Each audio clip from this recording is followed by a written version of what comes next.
अस्सलाम students, this is Ibrahim. आज की क्लास में हमारा टॉपिक है एंटी मनी लॉन्ड्रिंग एक्ट 2010। सही है। और इससे रिलेटेड एक रेगुलेशन है जो कि हमारे सिलेबस का पार्ट है, जिसके अंदर चैप्टर 1 और 2 शामिल है, हमने वो पढ़ना है। एक्ट के अंदर बहुत ज़्यादा चीज़ें हैं और रेगुलेशन में हमारे पास 2 चैप्टर इन्वॉल्व हैं जो कि रेलिवेंट चैप्टर है। सही है। देखिए, हम सबको पता है कि मनी लॉन्ड्रिंग होती कैसे। सही है। अगर आप किसी भी किस्म को अपने ब्लैक मनी को व्हाइट मनी करने जाते हैं तो आप करेंगे कैसे। एट दी एंड कोई ना कोई कंपनी कर रही होगी, कोई ना कोई पर्सन कर रहा होगा। वो किन तरीके से कर रहा होगा, वो बैंकिंग चैनल के थ्रू कर रहा होगा। ठीक है। वो कैसे कर रहा होगा, वो कोई ज्वेलरीज वगैरह खरीद रहा होगा, वो रियल एस्टेट में इन्वेस्टमेंट कर रहा होगा। तो एक एक्ट आया, एएमएल एक्ट 2010, जो कि पार्लियामेंट ने पास किया हमारा।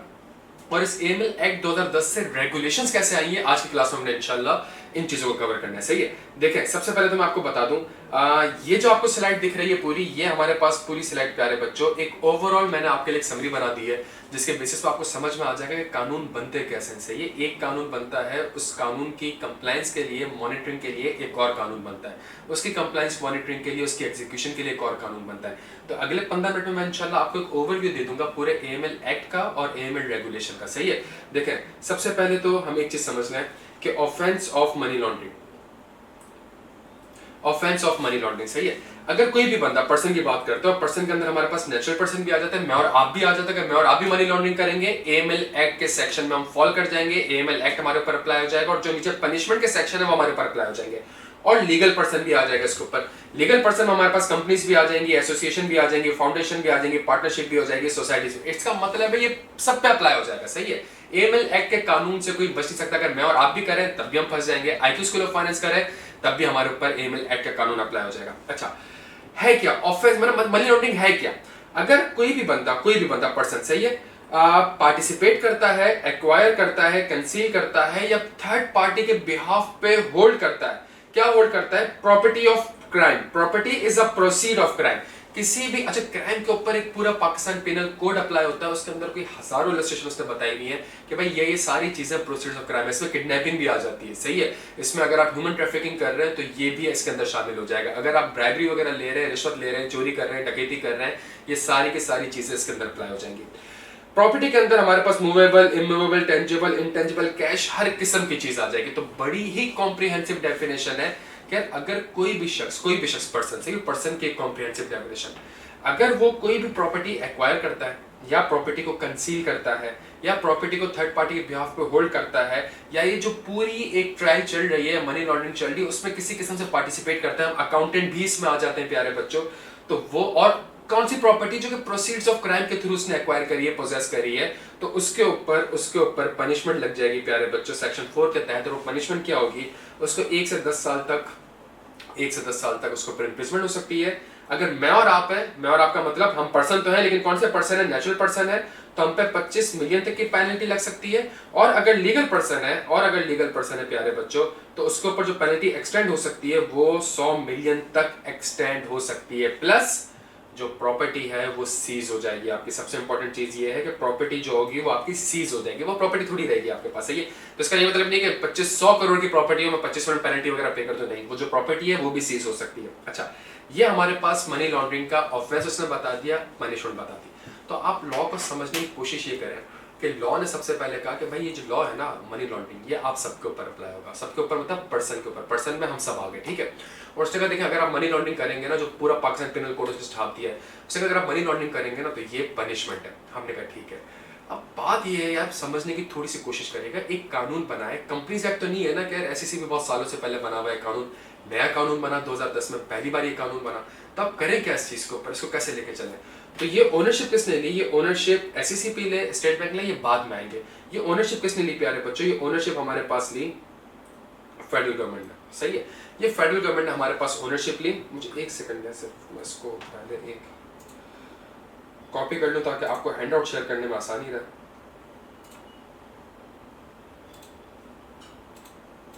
अच्छा जी, तो ये कानून आया किसके ऊपर प्यारे बच्चों? ये कानून आया किसके ऊपर? ये कानून बनाने वाला कौन? ये फेडरल गवर्नमेंट से। ये फेडरल गवर्नमेंट ने, अगर अब फेडरल गवर्नमेंट खुद तो एक कोई बॉडी नहीं है ना, फेडरल गवर्नमेंट करेगी क्या? कोई कमेटी बनाएगी, कोई बॉडी बनाएगी? फेडरल गवर्नमेंट ने एनईसी बनाया। एनईसी का मतलब नेशनल एग्जीक्यूटिव कमेटी बनाई। सही है। इस नेशनल एग्जीक्यूटिव कमेटी के कुछ फंक्शंस हैं। सही है। मनी लॉन्ड्रिंग से रिलेटेड पढ़ेंगे, डिटेल स्लाइड में पढ़ेंगे। 15 मिनट में मैं आपको सिखा रहा हूं कि कानून बनता कैसे है और इस ओवरऑल मनी लॉन्ड्रिंग का स्ट्रक्चर क्या है। सही है। और नेशनल एग्जीक्यूटिव कमेटी चाहे तो वो मजीद कमेटी बना सकते हैं, मजीद सब कमेटीज बना सकते हैं। फॉर एग्जांपल बोर्ड की कमेटी बनती है, कंपनी एक्ट में हमने पढ़ा बोर्ड की कमेटी बनती है, बोर्ड कमेटी चाहे तो मजीद सब कमेटीज बना सकता है, ऑडिट कमेटी बना सकता है, एचआर कमेटी बना सकता है, रिस्क मिटिगेशन कमेटी बना सकता है। तो नेशनल एग्जीक्यूटिव कमेटी के कुछ फंक्शन है। सबसे जो इंपॉर्टेंट फंक्शन है वो है seek reports from FMU, financial monitory unit. और कौन सी रिपोर्ट लेनी है? एसटीआर और सीटीआर, सही है, सस्पिशियस ट्रांजैक्शन रिपोर्ट और करेंसी ट्रांजैक्शन रिपोर्ट। ये दोनों क्या है, मैं आपको थोड़ा सा इसका ओवरव्यू दे दूं। सस्पिशियस ट्रांजैक्शन रिपोर्ट ये होती है कि वो आपको याद होगा वो फालूदे वाला अकाउंट, सही है, वो ड्राइवर्स वाले अकाउंट, कि उसमें था क्या कि जी एक अच्छी खासी अरबों रुपए की अमाउंट आई थी और ड्राइवर के अकाउंट्स में वो गिर रही थी, एक स्पेसिफिक अमाउंट नीचे 100 अकाउंट्स में जाके गिरी थी, 2 दिन बाद कैश हो गई थी। तो अगर सस्पिशियस ट्रांजैक्शन रिपोर्ट, किसको? एवरी रिपोर्टिंग एंटिटी को। अगर कोई सस्पिशियस ट्रांजैक्शन रिपोर्ट आपको आती है तो आपने फाइनेंशियल मॉनिटरिंग यूनिट को ये इन्फॉर्म करना है, सही है। अच्छा, कैश ट्रांजैक्शन रिपोर्ट क्या है? अगर मैं आज बैठ के 40 लाख, 50 लाख, 25 लाख रुपए कैश विड्रॉल करूं या कैश डिपॉजिट करूं या 5-5 लाख करके कैश डिपॉजिट करूं, तो ये जो कैश ट्रांजैक्शन रिपोर्ट है, एक स्पेसिफिक अमाउंट से अगर ज्यादा कैश डिपॉजिट हो रहा होगा या ज्यादा कैश मैं विड्रॉल कर रहा हूँ तो ये कैश ट्रांजैक्शन रिपोर्ट में आ जाएगी। ये भी आपने मॉनिटर करनी होगी। मतलब आप समझे ना यार कि मैं किसी को ये तो नहीं बोलूंगा ना यार मेरे अकाउंट में बैठ के मैंने किडनैपिंग करी है, मेरे अकाउंट में पैसे ट्रांसफर कर दो। अकाउंट में पैसे ट्रांसफर करेंगे तो एफआईए वाले आके पकड़ लेंगे मुझे। तो इसका मतलब ये है कि जी सारी ट्रांजैक्शन किस में होती है? कैश ट्रांजैक्शन में होती है। अच्छा, फेडरल गवर्नमेंट ने कहा कि मैं एनईसी तो बनाऊंगा, लेकिन एनईसी के अलावा मैं एक जनरल कमेटी भी बनाऊंगा, सही है, मैं एक जनरल कमेटी भी बनाऊंगा। और जनरल कमेटी के भी कुछ फंक्शंस है, ठीक है, कुछ फंक्शंस वगैरह है, ठीक है, बड़ा ही माइक्रो लेवल पे आके वो काम करती है। एचआर से रिलेटेड काम कर लेगी, ह्यूमन रिसोर्स से रिलेटेड काम कर लेगी, बजट से रिलेटेड काम कर लेगी, ठीक है।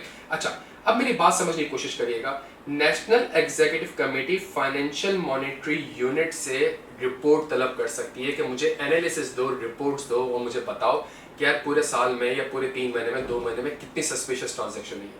तो फेडरल गवर्नमेंट ने फिर एक और यूनिट बनाया जिसका नाम है फाइनेंशियल मॉनिटरिंग यूनिट। ये स्टेट बैंक ऑफ पाकिस्तान में भी बैठ सकता है, किसी और प्लेस में बैठ सकता है, बिकॉज पैसा जब इन्वॉल्व है तो स्टेट बैंक ऑफ पाकिस्तान को थोड़ा साइड में रखा हुआ है। इसके भी कुछ पावर एंड फंक्शन है मेरे प्यारे बच्चों, लेकिन इसका जो सबसे जबरदस्त पावर एंड फंक्शन है वो क्या है? To receive suspicious transaction report and currency transaction report from reporting entities। मेरी बात समझने की कोशिश करिएगा। पहला कानून आया, national executive committee financial monitoring unit से एनुअल रिपोर्ट्स लेगी, एनालिसिस लेगी सस्पिशियस ट्रांजैक्शन की और कैश ट्रांजैक्शन रिपोर्ट की। तो इसका मतलब है फाइनेंशियल मॉनिटरिंग यूनिट बनाना पड़ेगा, तो एफएमयू बन गया। एफएमयू के पावर एंड फंक्शन में ये कहा कि जी आपके पास ये पावर है, आपका ये फंक्शन है कि आप रिपोर्टिंग एंटिटी से सस्पिशियस ट्रांजैक्शन रिपोर्ट तलब करेंगे। मैं आपसे एक बात करता हूं, मैं एक बैंक में बैठा हूं, मैंने एक बैंक खोला हुआ है और मेरे ऊपर ये कानून आ जाता है कि भाई सस्पिशियस ट्रांजैक्शन रिपोर्ट करनी है आपने, तो भाई किसको रिपोर्ट करनी है, सही, और कैसे रिपोर्ट करनी है, किस फॉर्मेट में रिपोर्ट करनी है? तो इसके लिए एक डिपार्टमेंट बनाया गया जो कि फाइनेंशियल मॉनिटरिंग यूनिट है, सही है। किससे करेगी? रिपोर्टिंग एंटिटी से करेगी। रिपोर्टिंग एंटिटी में प्यारे बच्चों 2 आ जाते हैं मेरे पास। एक मेरे पास आ जाता है फाइनेंशियल इंस्टीट्यूशंस, हमें पता है फाइनेंशियल इंस्टीट्यूशंस क्या है, जो डिपॉजिट एक्सेप्ट करे, जो लैंड करे, जो लीजिंग दे, जो मनी ट्रांसफर करे, जो गारंटीज दे। और एक आ जाते हैं डीएनएफबीपी।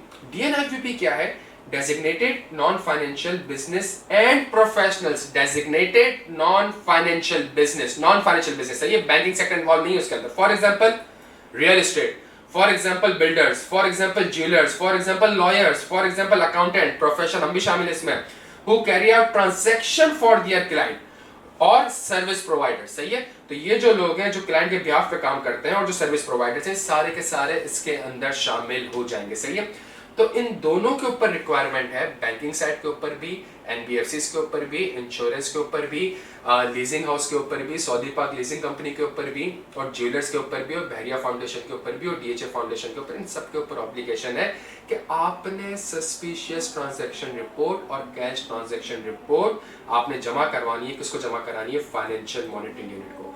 फॉर एग्जाम्पल अगर मैं डीएचए जाता हूँ या मैं बहरिया जाता हूँ और मैं कहता हूँ यार 5 करोड़ रुपए का मुझे आपका ये प्लॉट चाहिए, सही है, वो कहते हैं ठीक है, मैं 5 करोड़ रुपए का कैश लाके देता हूँ उसको। तो यार एक सर्टेन अमाउंट से एक्सीड कर रही है, 5 करोड़ का कैश मेरे पास कैश पड़ा हुआ है, तो इसका मतलब है ये मेरे पास बैंकिंग चैनल से नहीं आया, तो ये मेरा व्हाइट मनी नहीं है, सही है। तो इसका मतलब है उनको भी रिपोर्ट करना पड़ेगा। किसको रिपोर्ट करना पड़ेगा? फाइनेंशियल मॉनिटरिंग यूनिट को। या बैंक में आप, अब आज बैंक में आप जाएं और 40 लाख रुपए का कैश आप डिपॉजिट करें। कैश ट्रांजैक्शन रिपोर्ट की जो लिमिट है वो 2 मिलियन है, सही है। एक दिन में अगर आपने 20 लाख रुपए का कैश जमा कराया, वो फौरन से ऊपर फाइनेंशियल मॉनिटरिंग यूनिट को रिपोर्ट कर देगा कि भाई मुझे एक कैश ट्रांजैक्शन इस सर्टेन अमाउंट से एक्सीड हो रही है, सही है। या फॉर एग्जाम्पल मैं 5-5 लाख के 10 चेक जमा कराऊं या 10 चेक विड्रॉल कराऊं, तो अगर सामने वाले बैंक को या लीजिंग कंपनी को किसी को भी लगता है कि यार ये एक सस्पिशियस ट्रांजैक्शन है, तो उसने रिपोर्ट करना होगा। किसको रिपोर्ट करना होगा प्यारे बच्चों? फाइनेंशियल मॉनिटरिंग यूनिट को। अच्छा, जब फाइनेंशियल मॉनिटरी यूनिट के पास ये ट्रांजैक्शन आएगी तो इसका मतलब है, मेरी बात समझने की कोशिश करिएगा, इसका मतलब है इनको भी रिपोर्ट करना है बच्चों और इनको भी रिपोर्ट करना है, सही है। जब इन दोनों को रिपोर्ट करना है तो इसका मतलब है हमारे पास एक अगला सेक्शन आ गया, AML CFT रेगुलेटरी अथॉरिटी, सही है। AML CFT ये रेगुलेटेड एंटिटी नहीं है, रेगुलेटेड अथॉरिटी है। स्केड्यूल में इसको डिफाइन किया गया कि दो किस्म की होंगी, एक तो रेगुलेटर्स होंगे और एक सेल्फ रेगुलेटरी बॉडीज होंगी, सही है। रेगुलेटर हमारे पास कौन है? State bank of Pakistan. Regulator हमारे पास कौन है? SECP। रेगुलेटर हमारे पास कौन है? Federal board of revenue. और सेल्फ रेगुलेटरी बॉडी कौन है? जिसके ऊपर कोई बॉडी नहीं बैठी, वो खुद चलती है। कौन? ICAP हमारी सेल्फ रेगुलेटरी बॉडी है। ICMAP Pakistan bar council. इन दोनों को भी अब मेरी बात समझने की कोशिश करिएगा, यहाँ पे जो अकाउंटेंट है प्यारे बच्चों, ये कहां फॉल करता होगा? मुझे बताइए, अकाउंटेंट क्या स्टेट बैंक, SECP, FBI इधर फॉल करता होगा? नहीं। कहां फॉल करता होगा? ICAP में फॉल करता होगा। ये जो लॉयर लिखा हुआ आ रहा है, ये कहां फॉल करता होगा? ये लॉयर लिखा हुआ आ रहा है पाकिस्तान बार काउंसिल में फॉल करता होगा। अच्छा, ये जो एक्सेप्टेंस और लैंडिंग और डिपॉजिट वाली सारी चीजें थी प्यारे बच्चों, ये कहां फॉल करता होगा? ये स्टेट बैंक ऑफ पाकिस्तान में फॉल करता होगा। लेकिन अगर आप लीजिंग हाउस से NBFC में पढ़ाया था, तो ये कहां फॉल करता होगा? ये SECP में फॉल करता होगा। तो इसका मतलब है कि नीचे कंपनीज पे ये सेक्शन अप्लाई हो रहा है, लेकिन कंपनीज के ऊपर एक माई बाप बैठा हुआ होगा, कोई रेगुलेटर बैठा हुआ होगा। तो एक सेक्शन उनका भी बता दिया कि भाई आपकी जिम्मेदारी क्या है, लाइसेंसिंग और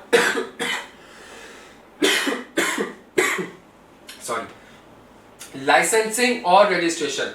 अगर आप किसी चार्टर्ड अकाउंटेंट को लाइसेंस दे रहे हैं, अगर आप किसी लॉयर को लाइसेंस दे रहे हैं, अगर आप किसी कंपनी को लाइसेंस दे रहे हैं, अगर आप किसी NBFC को लाइसेंस दे रहे हैं, याद रखिएगा NBFC में हमने एंटी मनी लॉन्ड्रिंग के सेक्शन पढ़े थे प्यारे बच्चों, याद होगा आपको। कोई भी आप बंदे से अकाउंट नहीं खुलवा सकते जब तक आप उसका कस्टमर ड्यू डिलिजेंस ना कर लें, जब तक आप उसका नो योर कस्टमर ना कर लें, जब तक आपको पता ना हो कि पैसा वहां से आ कहां से रहा है, उसकी सोर्स ऑफ इनकम का है। NBFC पढ़ाते भी आपको। तो इसका मतलब है इन रेगुलेटरी अथॉरिटीज, जिसमें सेल्फ रेगुलेटरी बॉडी भी आ गई और रेगुलेटर्स भी आ गए, उनको यह कहा गया है कि जी आप चाहें तो उनकी रजिस्ट्रेशन में कोई लाइसेंसिंग कंडीशन भी लगा सकते हैं, आप उनके ऊपर सैंक्शंस भी लगा सकते हैं, आप रेगुलेशन डायरेक्शन भी दे सकते हैं। सुनिएगा मेरी बात को, आप रेगुलेशन और डायरेक्शन भी दे सकते हैं। इसका मतलब क्या है? स्टेट बैंक ऑफ पाकिस्तान ने गाइडलाइन इशू करी है सारे बैंकों के लिए, SECP ने भी एक एक्ट इशू करा हुआ है, SECP ने भी एक रेगुलेशन इशू करी हुई है प्यारे बच्चों, जो कि हमारे सिलेबस का पार्ट है। SECP ने भी हमारे पास एक रेगुलेशन इशू करी है जो कि हमारे सिलेबस का पार्ट है। वो क्या है हमारे पास?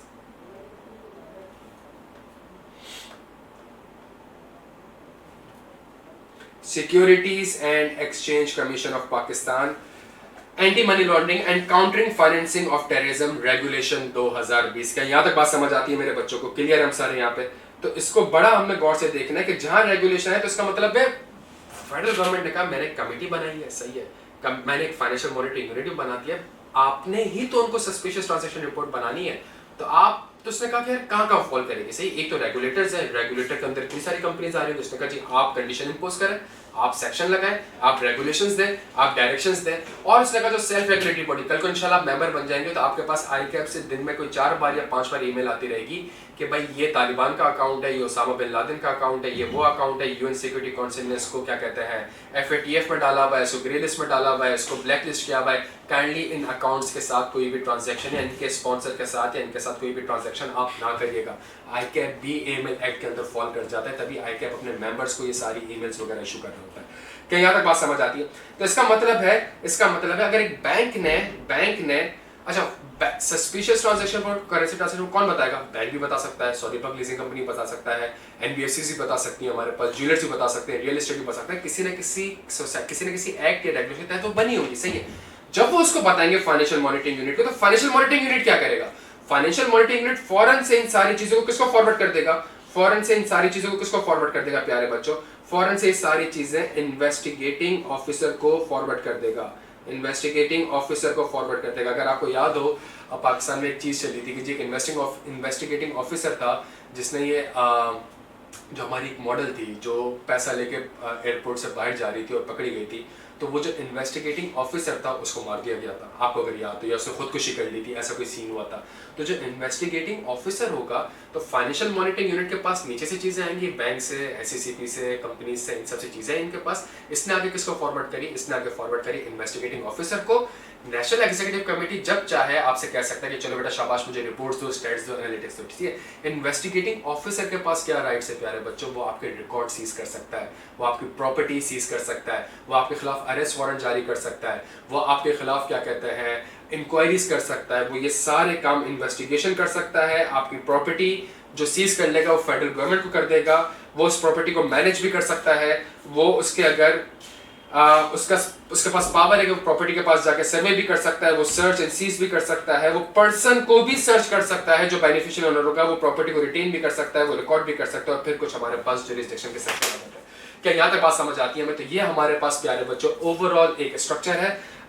अब इसको स्ट्रक्चर क्लियर है तो अब थोड़ा सा पढ़ने में मजा आएगा, और कोशिश करनी है कि हमने उसको कुछ इसी तरीके से पढ़ना है, और उसको अब प्यारे बच्चों एक्ट और रेगुलेशन दोनों को हमने इंशाल्लाह क्विकली रीड करना है प्यारे बच्चों। Offence of money laundering. अच्छा, पहले मुझे एक काम करने थे, मैं उसको भी कॉपी कर लूं ताकि हैंडआउट शेयर करते हुए आपको मुझे थोड़ी सी आसानी हो।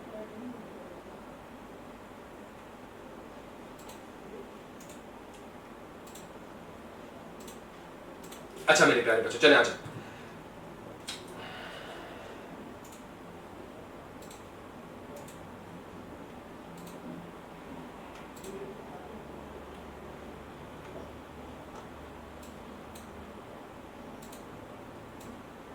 चलिए जी, ऑफेंस ऑफ मनी लॉन्ड्रिंग, सही है। Offence of money laundering, property is a proceed of crime acquire, conceal, hold on behalf of a third person, participate, सही है। अगर आपने मनी लॉन्ड्रिंग करी है, पनिशमेंट क्या होगी? Imprisonment of 1 to 10 years and fine ₹25 million, and for feature of property fine may extend to ₹100 million in the case of legal person. ये हमने फौरन से क्विकली गो थ्रू कर लिया था। Property involve in money laundering, property का मतलब सिर्फ ये नहीं है कि जो ये प्रॉपर्टी हमारे पास नहीं, प्रॉपर्टी के अंदर आप डेफिनेशन देखेंगे इसके अंदर सब शामिल हो जाता है। Means regardless of who holds or has held the property, proceeds of crime, property derived or obtained directly or indirectly from the offense of money laundering। offense of money laundering क्या है? offense of money laundering ये है, सही है। and property used or intended to be used in commission of the offense of money laundering, a predicate offense or a foreign serious offense, सही है। means predicate offense means an offense specified in schedule 1 to this act, जिसमें Pakistan penal code वगैरह हर एक चीज वहां पे शामिल कर दी गई है, सही है। लीगल पर्सन की डेफिनेशन प्यारे बच्चों हम पढ़ चुके हैं।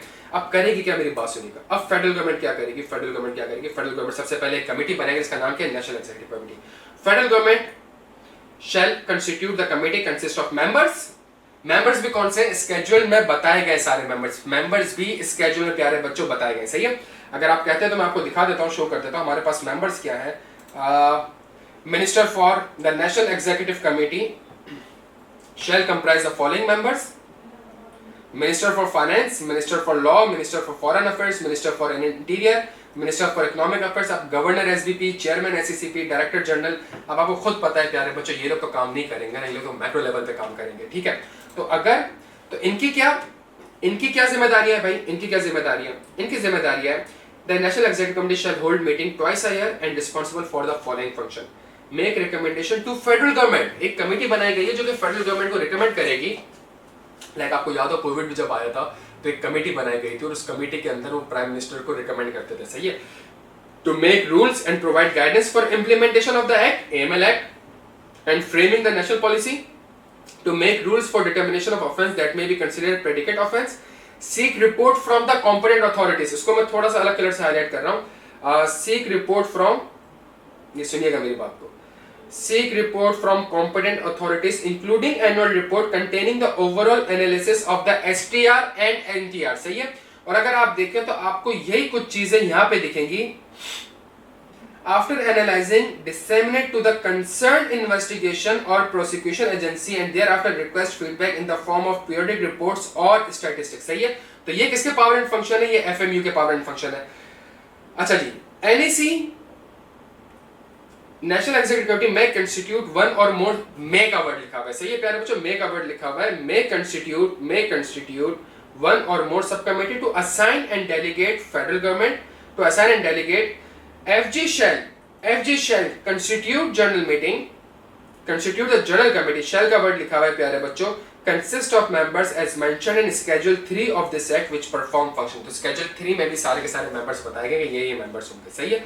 अच्छा, competent authority means regulator, oversight bodies for SRB, the financial monitoring unit। तो यहाँ पे जो लिखा हुआ आ रहा था कि आपने किसको फॉरवर्ड करना है, आपने किसको फॉरवर्ड करना है, कॉम्पिटेंट अथॉरिटीज को फॉरवर्ड करना है। तो कॉम्पिटेंट अथॉरिटीज में ये सारी चीजें भी प्यारे बच्चों शामिल हो जाएंगे। अच्छा, अब नेशनल, अब सुनिएगा मेरी बात को, लिखा हुआ क्या, seek report from the competent authorities. तो कॉम्पिटेंट अथॉरिटी की डेफिनेशन में कौन आ गया, फाइनेंशियल मॉनिटरिंग यूनिट। तो एफएमयू तो बना ही नहीं था, तो जब लॉ बनाया गया तो फौरन से the federal government shall establish FMU, the federal government shall establish FMU which shall be housed in SBP or at any other place in Pakistan. FMU shall have independent decision making authority. The FG in consultation with the SBP shall appoint a director general who shall be a financial sector specialist to head FMU. He shall exercise all power. Power and function क्या है भाई, receive, सुनिएगा, receive CTR and STR from reporting entities. क्या थी reporting entities भाई, दो थी, एक तो फाइनेंशियल इंस्टीट्यूशन था और वो डीएमएफडीपी का नॉन डेजिग्नेटेड फाइनेंशियल प्रोफेशनल वाले थे, जिसके अंदर ज्वेलर्स वगैरह साल, उनसे रिपोर्ट रिसीव करनी है, सही है। रिपोर्ट रिसीव करने के बाद उसका एक डेटाबेस मेंटेन करना है और क्या कहते हैं, पाकिस्तान को रिप्रेजेंट करना है। अगर कोई इंटरनेशनल और रीजनल ऑर्गेनाइजेशन वगैरह में ऐसे कोई सेमिनार या इवेंट्स होते हैं तो वहां जाके पाकिस्तान को रिप्रेजेंट करना है। ये एफएमयू का काम है। अगेन प्यारे बच्चों, मैं आपके सामने सिर्फ एक चीज लेके बैठ जाऊंगा, और वो चीज ये है, रिसीव सीटीआर एंड एसटीआर। यहाँ पे क्या लिखा था, सीक रिपोर्ट फ्रॉम एफएमयू। एफएमयू कहता है रिसीव, तो ये सीटीआर एसटीआर किससे रिसीव करेगा, रिपोर्टिंग एंटिटी से। तो इसका मतलब है जहां मेरे पास सेक्शन 6 खत्म हुआ, अगला सेक्शन कौन सा आ गया, procedure and manner of furnishing information by the reporting entities. मैं आपको वापस बता दूं प्यारे बच्चों, रिपोर्टिंग एंटिटीज में कौन थे, फाइनेंशियल इंस्टीट्यूशंस था मेरे पास, और दूसरी साइड पे मेरे पास कौन थे, जो मेरे पास लॉयर्स थे, जो मेरे पास अकाउंटेंट्स थे, जो मेरे पास ज्वेलर्स थे, जो मेरे पास रियल एस्टेट थे, जो मेरे पास बिल्डर थे, सही है जी। अच्छा, एवरी रिपोर्टिंग एंटिटी, ये सारे के सारे, every reporting entity shall file with FMU promptly to the extent and in the manner prescribed by FMU STR if it has reason that उसने suspicious transaction report FMU को report करनी है। कब, अगर उसके पास ये रीजन है कि ये जो पैसा इन्वॉल्व हो रहा है ये इलीगल एक्टिविटी से ड्राइव हो रहा है, ये डिजाइन किया गया है to evade any requirement of this act, इसका मैं थोड़ा सा आपको समझा दूं। लाइक करेंसी ट्रांजेक्शन, सीटीआर की रिक्वायरमेंट है 2 मिलियन, अगर एक दिन में आप 2 मिलियन से ज्यादा की कैश ट्रांजेक्शन करेंगे तो वो रिपोर्ट हो जाएगी। तो आप और मैं क्या करेंगे, मुझे बताए ना, आप और मैं क्या करेंगे, मैं 2-2 लाख के 10 चेक बना लूंगा, सही है, और ओवर द टाइम कर लूंगा, डिफरेंट अकाउंट्स में कर लूंगा, वहां से अकाउंट से कहीं और ट्रांसफर कर रहा हूंगा। तो अगर ऐसी भी कोई design to evade any requirement of this act है, वो भी इसके अंदर फॉल कर जाएगा। Has no apparent lawful purpose after examining the available facts including the background and possible purpose of the transaction की कोई सेंस नहीं बन रही, कोई रैशनल नहीं बन रहा। यार एक अकाउंट खुला, अकाउंट खुलने के बाद मैंने उसका एनआईसी देखा, आगे हम जाके पढ़ेंगे जब हम कस्टमर ड्यू डिलिजेंस कर रहे होते हैं, तो मैंने कहा भाई अकाउंट क्यों खुलवाना है, उसने कहा भाई मेरी सैलरी वगैरह आती है, सही है, या मैं एक इंडिविजुअल हूं तो मैंने अकाउंट खुलवाना है, सही है। कोई बिजनेस वगैरह करते हो, कोई बिजनेस नहीं करता, अचानक से उस अकाउंट में प्यारे बच्चों का 50 मिलियन आके घिर जाए तो आप क्या करेंगे, मुझे बताएं। आप कहेंगे यार मेरे पास जो अवेलेबल फैक्ट्स है उससे तो ये लग रहा है कि यार ये तो एक इंडिविजुअल था, ये तो एक एम्प्लॉय था, इसका तो कोई बिजनेस नहीं था, इससे तो मुझसे एक इंडिविजुअल अकाउंट खुलवाया था, और अचानक से 50 मिलियन आ गए, तो बैंक की जिम्मेदारी है कि फाइनेंशियल मॉनिटरिंग यूनिट को बताएगा कि ये एक सस्पिशियस ट्रांजैक्शन है प्यारे बच्चों, सही है। उसके बाद every reporting entity shall keep and maintain all the records related to STR and CTR filed by it for a period of at least 10 years after the reporting of transaction.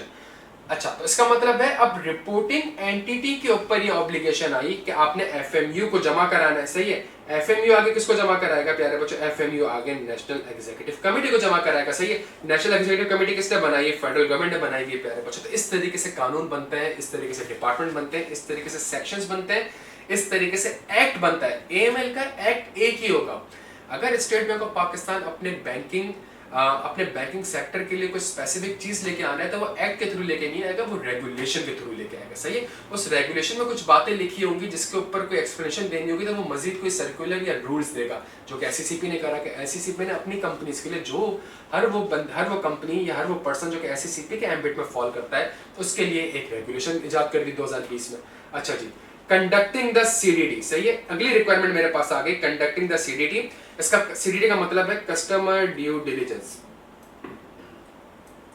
ये जो मैंने अभी आपसे लास्ट एग्जांपल डिस्कस करी कि भाई ये तो इंडिविजुअल है, एम्प्लॉय करता है, यूसुफ आदिल में एम्प्लॉयमेंट पे है, ठीक है, मंथली सैलरी 3-4 लाख 2 लाख 2.5 लाख रुपए होती होगी, तो अवेल तो इसका मतलब ये पता कैसे चलेगा आपको? कस्टमर ड्यू डिलिजेंस प्यारे बच्चों। Every reporting entity shall conduct CDD in the manner as may be prescribed and in accordance with the provision of this act in the following matter.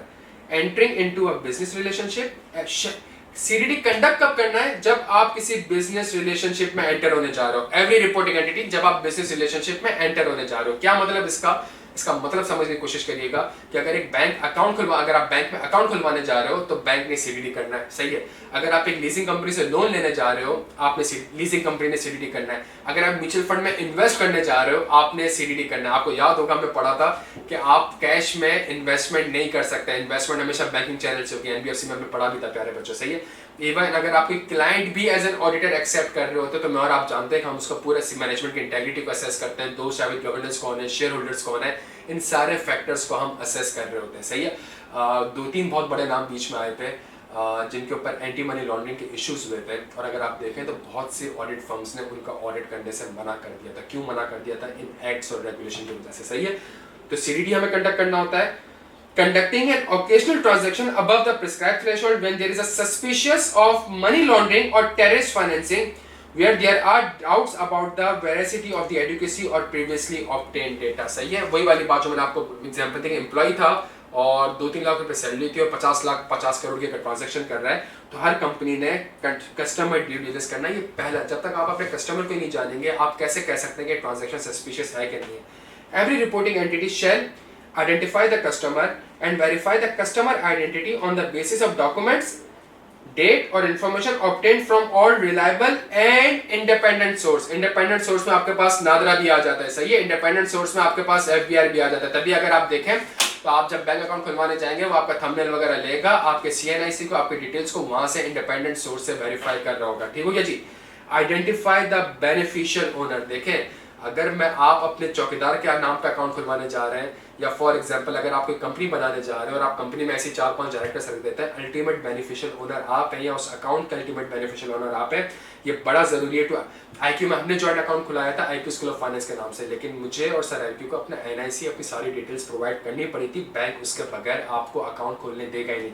Identify the beneficial owner and take reasonable measure to verify the beneficial owner's identity, NIC वगैरह, on the basis of documents, data, information obtained from reliable source। सही है, understand and appropriate obtain information on the purpose and intended nature of the business relationship। कि भाई आपने खुलवाया account ये या आप यहाँ पे इन्वेस्ट करने चाहते हैं तो आपका बिजनेस कैसा है।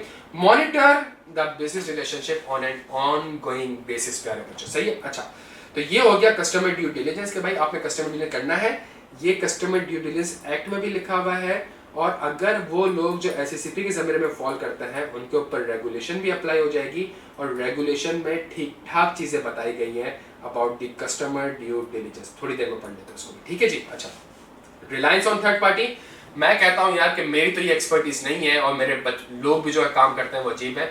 मैं थर्ड पार्टी की सर्विस ले रहा हूँ, तो a reporting entity may rely on the third party to perform CDD in the manner as may be prescribed। कहाँ प्रिस्क्राइब किया हुआ है थोड़ी देर में आपको मैं इसको लिंक करके बता दूंगा। वैसे कहाँ किया हुआ है, अगर आप एससीसीपी के ज़मीरे में फॉल करते हो तो रेगुलेशन में इसको बताया गया है, थोड़ी देर में पढ़ लेते हैं। सही है।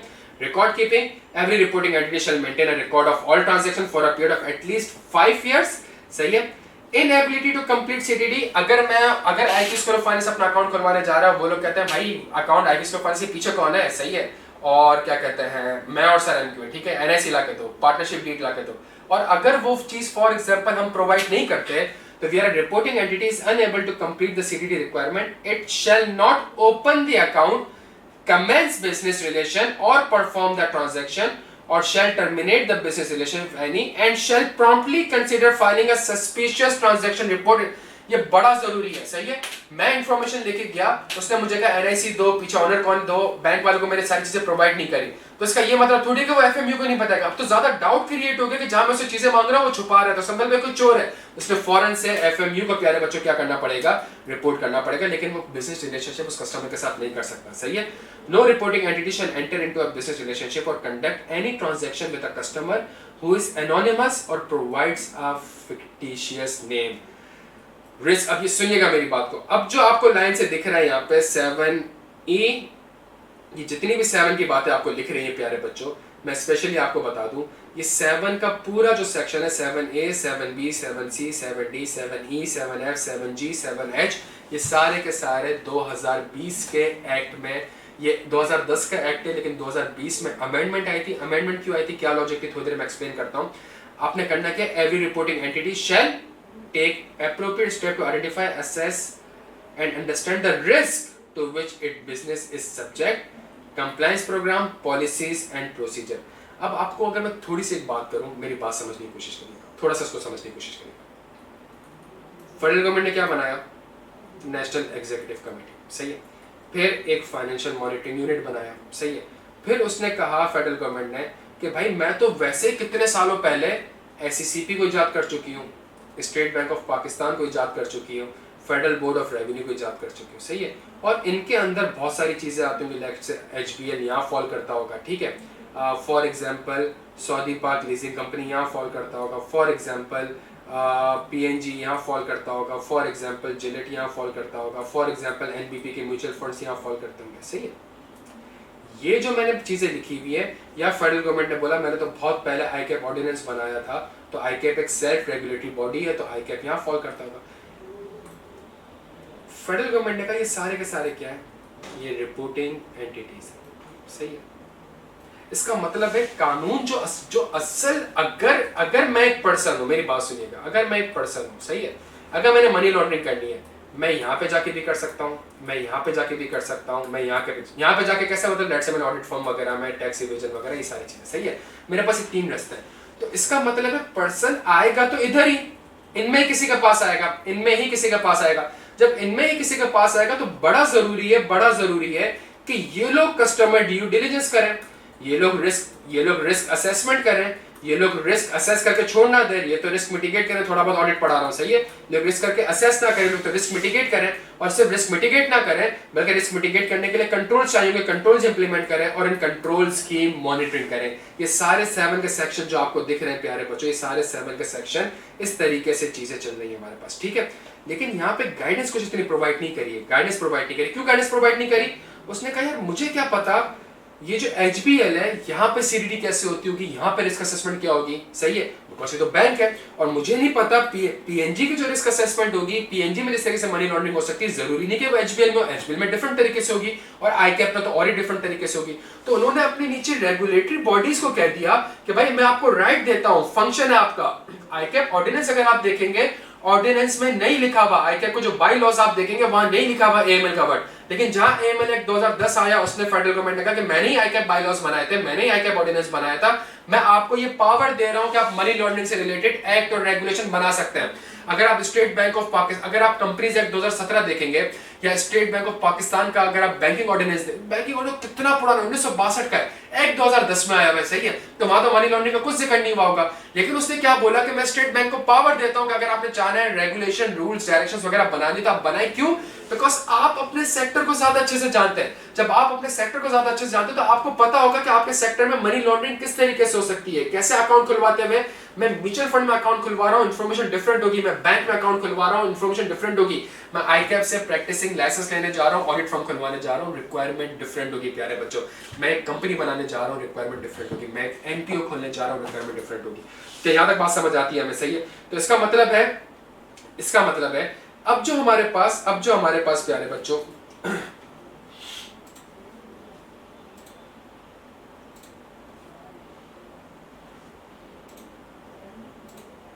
अच्छा जी,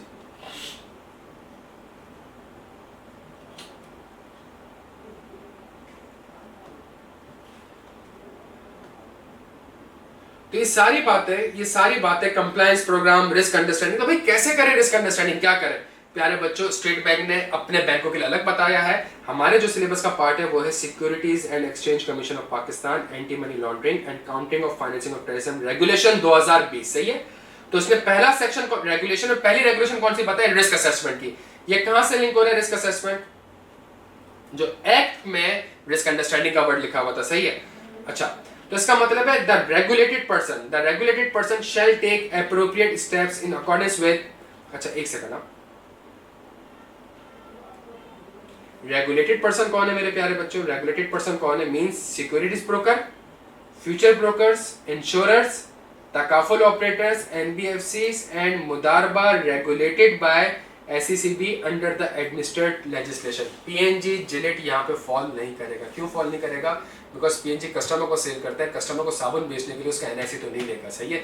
जिलेट अगर शेविंग क्रीम बेचता है तो कस्टमर को शेविंग क्रीम बेचते हुए एनआईसी नहीं लेगा, तो इनको नहीं रखा हुआ। तो यहाँ पे रेगुलेटेड पर्सन में उसने कहा कि जी ये जो मेरा रेगुलेशन है ये इनके ऊपर अप्लाई होगा। अगर ये रेगुलेटेड पर्सन का वर्ड यूज नहीं करता और एसईसीपी एक रेगुलेशन ऐड करते उसका मतलब पीएनजी जिलेट, तो भाई पीएनजी जिलेट अप्लाई कैसे करेंगे इस चीज को? तो कंप्लाई नहीं कर सकते।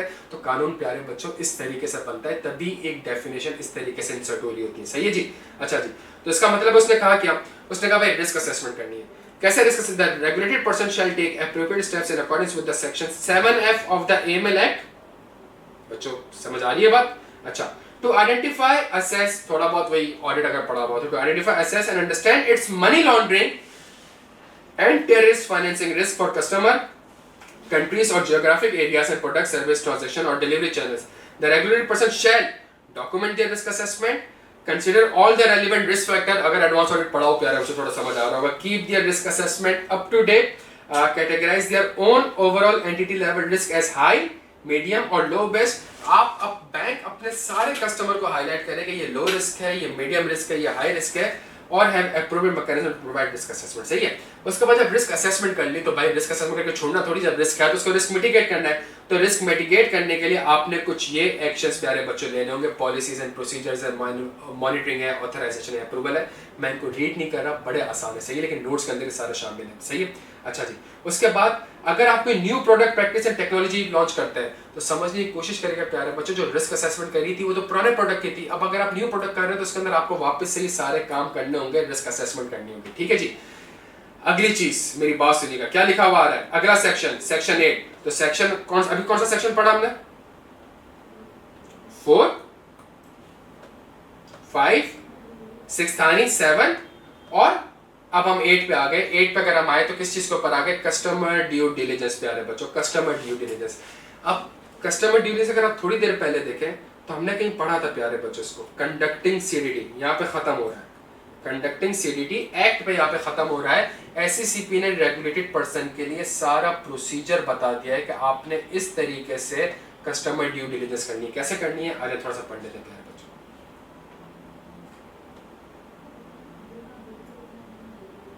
The regulated person shall conduct CDD in the circumstances and the matters set out in 7AI and 7E of the AML Act। अभी थोड़ी देर पहले आपको लिंक करवाया वहां से। For the purpose of conducting CDD as required under 7A2 of the AML Act, every regulator shall comply with the section 9 to 25 of this regulation। नीचे जितने regulation आ रहे हैं, वो सारे के सारे किससे रिलेटेड है? वो कस्टमर ड्यू डिलिजेंस से रिलेटेड। इसका मतलब है अगर पेपर में सवाल आता है कि एक बैंक में कस्टमर ड्यू डिलिजेंस कैसे होनी चाहिए, तो आंसर एएमएल एक्ट से होगा सिर्फ। लेकिन अगर सवाल आता है कि एनबीएफसी या मुदारबा में किस तरीके से कस्टमर ड्यू डिलिजेंस होगी, तो आंसर एएमएल एक्ट से भी होगा। और एएमएल की रेगुलेशन जो एससीसीपी ने करी है, बिकॉज ये मुदारबा, ये एनबीएफसी, ये हमारी किस में फॉल कर जाती है प्यारे बच्चों? ये फॉल कर जाएंगे हमारी रेगुलेटेड पर्सन के ऊपर। खुदा का वास्ते समझने की कोशिश करिएगा। अच्छा जी, द रेगुलेटेड पर्सन शैल, इसको मैं क्विकली रीड कर रहा हूँ, कस्टमर ड्यू डिलिजेंस में कुछ नहीं है, मैं आपको थोड़ा सा इसको समराइज कर दूं। मतलब अगर आप एक मुदारबा के पास जा रहे हैं, अगर आप एक म्यूचुअल फंड के पास जा रहे हैं, अगर आप एक अकाउंट, मतलब होगा क्या, उसको चाहिए क्या होगा आपसे? आप क्या है? या तो मैं इंडिविजुअल हूँ, भाई मैं as a Mohammed Ibrahim mutual fund में जाके अकाउंट खुलवाऊंगा, तो वो मुझसे क्या मांगेगा? वो बोलेगा बेटा चलो आज शराफत से अपनी एनआईसी वगैरह ला के दो। सही है। कहाँ काम करते हो? अब मुझे बताओ, तुम्हारी प्रूफ ऑफ इनकम क्या है, सैलरी क्या है, रिटर्न फाइल करो, मुझे रिटर्न दो ला के। सही है। ये कुछ चीजें मांगेगा। मैं कहता हूँ मैं तो एक कंपनी हूँ भाई। सही है। मैं कहता हूँ मैं तो एक कंपनी हूँ, तो वो मुझसे मेरा एनआईसी थोड़ी मांगा, पहले वो कहेगा भाई कंपनी तो फॉर्म ए दिखा, फॉर्म 29 दिखा, मेमोरेंडम दिखा, आर्टिकल दिखा, सर्टिफिकेट ऑफ इनकॉर्पोरेशन दिखा, सर्टिफिकेट ऑफ बिजनेस मुझे दिखा, इसके बेनिफिशियल ओनर कौन है, स्पॉन्सर कौन है, प्रोमोटर्स कौन है, उसके मुझे एनआईसी लाके दो, ये सारी चीजें मुझे प्रोवाइड करो। सही है, तो सारी की सारी चीजें कस्टमर ड्यू डिलिजेंस में ही होता है, जो कि हम नॉर्मली ऑडिट में नो योर क्लाइंट चेक्स भी कर रहे होते हैं। सही है, the regulated person shall identify the customer and verify the identity of that customer using reliable and independent documents, data, information set out in Annexure 1। सही है, ये Annexure 1 आप लाजमी देख लीजिएगा, इसके अंदर कुछ नहीं है। उसने कहा अगर आप AOP हैं तो ये डॉक्यूमेंट एक्वायर कर लें, अगर आप इंडिविजुअल हैं तो आप ये डॉक्यूमेंट एक्वायर कर लें, अगर आप लीगल पर्सन है कंपनी है तो आप ये डॉक्यूमेंट, अगर आप NPO हैं तो ये सारी चीजें। Whenever the customer is represented by an authorized agent, भाई मैं हूं एक क्या कहते हैं एक कंपनी मुझे बनानी, लेकिन मैं कंपनी बनाना मुझे थोड़ी आती है। सही है, मैंने एक लॉयर को पकड़ लिया, एक कॉर्पोरेट लॉयर को पकड़ लिया, एक लीगल प्रैक्टिशनर को पकड़ लिया, अगर वो भी आता है, when the customer is represented by an authorized agent or representative, the regulated person shall identify every person who act on behalf of that customer, verify the identity of that person using a reliable and independent। सही है, verify the authority of that person to act on behalf of the customer, तो एक authority letter होगा। The regulated person shall also identify the beneficial owner and take reasonable measures to verify the identity of the beneficial owner by using reliable and independent documents। ये सारी चीजें repeat हो रही है, इसका मतलब है रेगुलेटरी पर्सन ने बेनिफिशियल ओनर को भी आइडेंटिफाई करना है। अगर मैं यहाँ से उमर को भेजता हूँ मेरा एक अकाउंट खुलवा के आ जाओ, तो वो बेनिफिशियल ओनर कौन है इसका, उसने रेगुलेटेड एंटिटी है, उसके ऊपर भी काम करना है। For a customer that a legal person or legal arrangement, सही, legal person or legal arrangement, the regulated person shall identify the customer and verify its identity by obtaining the following information. In addition to the information required in Annexure 1, name, legal form, and proof of existence, the power that they regulate and bind the legal person, the powers that regulate and bind the legal person or arrangement, as well as the name of the relevant person having a senior management position in the legal person or arrangement, the address of the registered office and the principal place of business। तो अगर legal arrangement companies वगैरह हैं तो ये सारी चीजें आपको required होंगी in addition to जो schedule Annexure 1 में बयान है। For customer that a legal person or legal arrangement, the financial institution should be required to understand the nature of the customer business and its ownership and the control structure। सही है, control structure का word इसलिए use किया होगा, आपको याद हो, आपको पता होगा, बहुत सी ऐसी शेल कंपनीज बन जाती हैं, बहुत सी ऐसी स्पेशल पर्पस एंटिटीज बन जाती हैं। एक कंपनी के ऊपर दूसरी कंपनी होगी, उसकी होल्डिंग कहीं और होगी, वो कंपनी कहीं और इनकॉर्पोरेट होगी, उस कंपनी ने पनामा आइलैंड वगैरह में एक कंपनी इनकॉर्पोरेट करवाई होगी या वर्जिन आइलैंड में कोई कंपनी इनकॉर्पोरेट कराई होगी। तो आपको कंट्रोल स्ट्रक्चर समझना बड़ा जरूरी है। सही है, जो सारी वो जो नवाज शरीफ वाला भी केस हुआ था वो था क्या कि भाई ये कंपनी है, इस कंपनी के ऊपर ये कंपनी है, इसने एक ट्रस्ट एक्ट बनाया हुआ है, एक ट्रस्टी बना हुआ है, इस ट्रस्टी में जो बेनिफिशियल ओनर है वो नवाज शरीफ और उसके बेटे। तो वो जो पूरी स्कीम बनी थी तो आपको कंट्रोल स्ट्रक्चर समझना बड़ा जरूरी है। For a customer that a legal arrangement, the regulated person shall identify and take reasonable measure to verify the identity of the beneficial owner. For trust, the identity of the settlor, the trustees, the protector, the beneficiaries, and any other natural person exercising the ultimate effective control over the trust। सही है, इसी तरीके से अगर आप insurer हैं, takaful operator हैं, तो आपने ये सारे काम करने होंगे कस्टमर ड्यू डिलिजेंस के लिए। The regulated person may complete the verification of a customer or beneficial owner's identity after the establishment of the business relationship, provided that this occur as soon as reasonably practicable।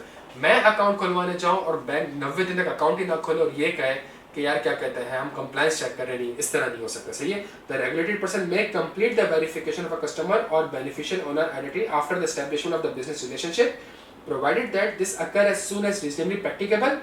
This is essential not to interrupt the normal conduct of business। The MLTFR law, the types of circumstances where the regulated person permits the completion of verification after the establishment of the business should be recorded in the CDD policies। सही है, अच्छा, ongoing monitoring, मैंने IQ में account खुलवाया, सही है, और उसके बाद अब मैं अगर अकाउंट में पैसे ट्रांसफर कर रहा हूँ, डिफरेंट अकाउंट्स में ट्रांसफर कर रहा हूँ, इस तरह की कोई चीज़ें कर रहा हूँ, प्यारे बच्चों, बैंक्स ने या NBFCs ने सिर्फ और सिर्फ बैठ के, सॉरी बैंक का वर्ड मैं गलत यूज़ कर रहा हूँ बिकॉज मैं रेगुलेशन पढ़ा रहा हूँ आपको, तो जो भी मेरे पास रेगुलेटेड पर्सन है उन्होंने सिर्फ छोड़ नहीं देना है प्यारे बच्चों, उसकी कंप्लीटली कंटिन्यूस बेसिस पे ऑनगोइंग मॉनिटरिंग करनी है। ठीक हो गया जी। The regulated person shall comply with the provision of the AML Act। हालांकि AML Act खुद कहता है कि आप सब पे अप्लाई होगा, लेकिन यहाँ पे फिर भी उसको वापस से कह दिया गया है rules and regulation. Where the regulated person files an STR with respect to a customer with whom it has the existing business relationship, and if the regulated person consider it appropriate to retain the customer, then the regulated person shall substantiate and document the reason for retaining the customer. ये वही वाली बात है प्यारे बच्चों कि भाई एक अकाउंट आईक्यू खुल गया लेट से और सारी चीजें सही चल रही है, उनको एक सस्पिशियस ट्रांजैक्शन लगी, उसे रिपोर्ट कर दिया। इसका ये मतलब नहीं है कि मैं बैठ के वो अकाउंट टर्मिनेट कर दूंगा या बिजनेस रिलेशनशिप एंड कर दूंगा। मैं बिजनेस रिलेशनशिप एंड नहीं करूंगा प्रोवाइडेड दैट कि मेरा जो बैंक होगा या जो रेगुलेटर होगा उसने आईक्यू को एक लो रिस्क क्लाइंट तस्वीर किया होगा। हाई रिस्क क्लाइंट क्या होते हैं थोड़ी देर में बता दूं, सही है। एग्जिस्टिंग कस्टमर बड़ा इंपॉर्टेंट है प्यारे बच्चों। अगर फॉर एग्जांपल एक मुदारबा या तकाफुल या म्यूचुअल फंड है 50 साल पहले बना है, तो वो आज और 50 साल पुराना वाला कस्टमर बगैर एनआईसी के मेरे पास अकाउंट खुलवा के बैठा हुआ है, सही है। आपको याद होगा पहले सिमें आप जाते थे दुकान में और ऐसी सिमें मिलती थी, एनआईसी के बगैर तो सिमें यूं मिल जाया करती थी आपको, अब तो एनआईसी लाजमी है, सही है। अगर इस तरीके से कोई चीज़ है, the regulated person is required to apply the CDD requirement to its existing customers on the basis of materiality and risk and should conduct due diligence on existing relation at appropriate time, taking into account whether and when CDD measures have previously been undertaken and the adequacy of the data obtained. For existing customer who opened accounts with the old CNICs, the regulated person shall ensure that the attested copies of the identity document shall be present in the regulated person record. The regulated person shall block accounts without the identity document. अगर bank में कोई account खुला हुआ है, अगर mutual fund में आपने account खुलवाया हुआ है और अगर आपने ओरिजिनल एनआईसी अभी तक उसके पास जमा नहीं करा या बगैर एनआईसी के वो अकाउंट खुलवाया हुआ है, shall be blocked प्यारे बच्चों after serving 1 month prior notice for all withdrawals. अगर आपको याद हो रिसेंटली आपको सारे बैंक्स में हमारे अकाउंट नॉर्मली एमसीबी में होते हैं और वो बायोमेट्रिक करवाना मैंडेटरी हो गया था, हमारे एएमएल एक्ट की रिक्वायरमेंट थी, until the subject regulatory requirement is fulfilled. However, upon submission of the attested copy of the and the same from the NADRA or biometric verification, the block from the account shall be removed. For customer whose account are dormant or inoperative, withdrawal shall not be allowed. अगर मेरा bank में account खुला हुआ है, सही है, 6 महीने 9 महीने साल हो गया अकाउंट इनऑपरेटिव है, 3 साल हो गया अकाउंट इनऑपरेटिव है, until the account is activated on the request of the customer. For activation, the regulated person shall conduct the NADRA verification or biometric verification of the customer and obtain. अगर आपकी एक SIM है प्यारे बच्चों और 3 साल से आपने यूज नहीं करी, आपकी सिम बंद हो चुकी है, सिम रीओपन करवानी है, वापस से जाना पड़ेगा, ओरिजिनल एनआईसी लेके बायोमेट्रिक वेरिफिकेशन करवानी पड़ेगी, ये वो कानून है हमारे पास, सही है। एक मेरे पास सेक्शन 21 है, तो सेक्शन 20 अगर आप देखें काफी लेंथी है हमारे पास, ये जो कस्टमर ड्यू डिलिजेंस काफी लेंथी है, लेकिन ये खत्म नहीं हुआ है। अब वो कहता है इनहेंस ड्यू डिलिजेंस, अब ये एक नया वर्ड आया, सही है। Regulated person shall implement appropriate internal risk management system, policies, procedures and control to determine if any customer present high risk of money laundering or terrorist finance. High risk क्या होगा? अगर अकाउंट किसी politically exposed person का होगा, PEP का होगा, उसकी definition regulation में डिफाइंड है। अगर for example politically exposed person में आपके गवर्नमेंट सर्वेंट्स आ गए, आपके एमपीएस आ गए, आपके एमएनएस आ गए, आपके ब्यूरोक्रेट्स आ गए, आपके टेक्नोक्रेट्स आ गए, आपके जजेस आ गए, सही है। एक दो सेक्टर नहीं आ रहे उसमें, आप जाके देख लीजिएगा, आपको पता चल जाएगा। तो अगर इनके अकाउंट आ रहे हैं तो आपने तो इनहेंस ड्यू डिलिजेंस करनी है इनकी, बिकॉज सही से तो ब्राइबरी वगैरह आएगी होगी, ऐसे तो फ्रॉड हुआ होगा। The regulated person shall apply ADD where a customer presents high risk of MLTF, including but not limited to the following circumstances: business relationship transaction with the natural and legal person when the MLTF are higher, business relationship and transaction with natural and legal person from countries for which this is called by the FATF, Financial Action Task Force, PEPs and their close associate and family members. ये पढ़ता हूँ मैं वापस से। The regulated person shall apply enhanced due diligence where a customer presents a high risk in the following circumstances. What are the following circumstances? Politically exposed person and their close associates and family person, business relationship transaction with the natural legal person when the ML and TF risk are higher। जो ऊपर आपने risk assessment करी थी, तो चूंकि वो मेरा और आपका अकाउंट भी है और उसमें अगर हाई रिस्क असेसमेंट आपको लग रही है तो वो में उसमें इनहेंस ड्यू डिलिजेंस करनी है आपने। business relationship transaction with the natural legal person from countries for which this is called for by the Financial Action Task Force। अगर फाइनेंशियल एक्शन टास्क फोर्स से किसी कंट्री को, किसी जुरिसडिक्शन को, किसी एरिया को, किसी बंदे को, किसी कंपनी को अगर टारगेट किया हुआ है तो उसके साथ भी अगर आप कोई ट्रांजैक्शन करने जा रहे हैं तो आपको इनहेंस्ड ड्यू डिलिजेंस करनी होगी। थोड़ा बहुत मैं यहाँ पे लिख देता हूँ, रशिया आपके समझ में आ जाएगा कि किस तरीके से जो चीज़ों को मैनिपुलेट कर रहे होते हैं बच्चों। अच्छा जी, ADD measures include but shall not be limited to the following measures: obtaining additional। तो अच्छा, तो ये circumstances हैं जब ADD करना होगा। तो enhanced due diligence है क्या भाई? ADD measures include but shall not be limited to the following measures: obtaining the additional information on the customer, example volume of asset, information available through public database, internet, and updating more regularly the identification data of the customer and beneficial owner, obtaining additional information on the intended nature of the business relationship, obtaining information on the source of funds or source of wealth of the customer. ठीक है भाई, एक political party 50 lakh रुपए जमा कराती है, 1 करोड़ रुपए जमा कराती है, 5 करोड़ रुपए जमा कराती है, पैसा कहां से आया, सोर्स ऑफ इनकम दिखा है, enhanced due diligence. Obtaining information on the reasons for the intended or performed transaction, obtaining, अगर आप इवन इलेक्ट्रॉनिक, अगर आप एनसीबी मोबाइल एप्लीकेशन भी यूज कर रहे हैं, अगर आप कोई पैसा ट्रांसफर भी कर रहे होते हैं ना, वो आपसे नीचे पूछ रहा होता है मुझे पर्पस ऑफ ट्रांजैक्शन बताएं, बिकॉज डॉक्यूमेंट करना होता है. Obtain the approval of senior management to commence और कंटिन्यू द, अगर एक पॉलिटिकली एक्सपोज पर्सन का अकाउंट है तो आपने बैंक में अगर आप हैं या आप मुदारबा हैं तो आपने अपने सीनियर कमेटी से भी उसको अप्रूव करवाना पड़ेगा. सिंप्लीफाइड ड्यू डिलिजेंस, मैं और आप अगर हमारे छोटे मोटे अकाउंट है, 15-18 हज़ार रुपए की सैलरी आ जाती है, आर्टिकलशिप पे कुछ पैसे आ जाते हैं, तो वहां पे एनहांस ड्यू डिलिजेंस नहीं करनी प्यारे बच्चों. The regulated person may apply SDT only when there is a low risk. तो मेरे और आपके जो अकाउंट है वो लो रिस्क है, identified through adequate analysis through its own risk assessment.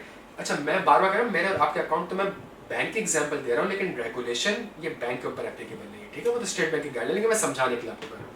And any other risk assessment publicly available or provided by the commission. The decision to rate a customer as a low risk shall be justified in writing by the regulated person. Document करना है भाई आपने कि आपने क्यों low risk plan किया है. SDT measure include the following measures: verify the identity of the customer and the beneficial owner after the establishment of the business relationship. ये ड्यू डिलिजेंस का मैं आपको बताऊं, अगर आप अपनी अम्मी का भी अकाउंट खुलवाने जाएंगे ना, या अपने छोटे भाई का भी अकाउंट खुलवाने जाएंगे, वो आपसे पूछेंगे कि आपकी सोर्स ऑफ इनकम क्या है. अगर आपकी अम्मी या आपकी वाइफ कहती है ना मैं हाउस वाइफ हूँ, तो वो कहते हैं ठीक, अगर आप हाउस वाइफ है तो इसका मतलब आप पैसे तो नहीं कमाते, तो पैसे आपको कौन देता है. वो अगर कहेंगे ना मेरे वालिद साहब देते हैं या मेरा शौहर देता है या मेरा भाई देता है, वो कहेगा उनका एनआईसी लेकर आए, उनके मुझे रिटर्न लेकर आए, उनके ये डॉक्यूमेंट्स लेके जाएं, उनकी प्रूफ इनकम लेकर आए, ताकि मुझे मैं डॉक्यूमेंट कर सकूं कि इस अकाउंट में जो पैसा गिर रहा है वो ये शख्स प्रोवाइड कर रहा है और ये शख्स के हमने कस्टमर ड्यू डिलिजेंस प्रोवाइड कर ली है. तो अगर यहाँ पे सबसे बड़ा मसला है हमारे यहाँ मुल्क में औरतों का ये हो गया, लड़कियों का ये हो गया कि अगर आप हाउस वाइफ वगैरह हैं तो आप एक अपना अकाउंट नहीं खुलवा सकते, उसके लिए भी आपको बैक एंड पे किसी सोर्स ऑफ इनकम वाले बंदे की इन्फॉर्मेशन का होना जरूरी है. सही है. अच्छा जी, रिलायंस ऑन थर्ड पार्टी थोड़ी देर पहले पढ़ा था, सही है, ऊपर हमने पढ़ा था, भूलिएगा मत कि मैं खुद भी कर सकता हूं और मैं रिलायंस ऑन